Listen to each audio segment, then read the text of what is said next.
அம்மா உன் வார்த்தை வேதம் என்றெண்ணும் மகனும் நான் தானம்மா.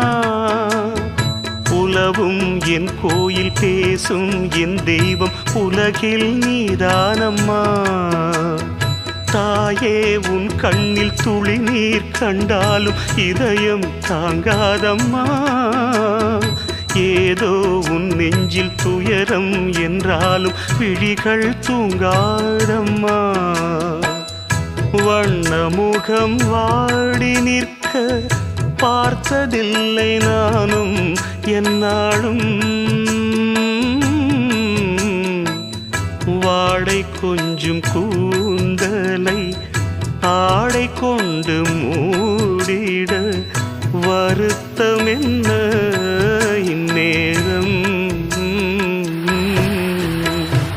சொல்லி சொல்லி வந்ததில்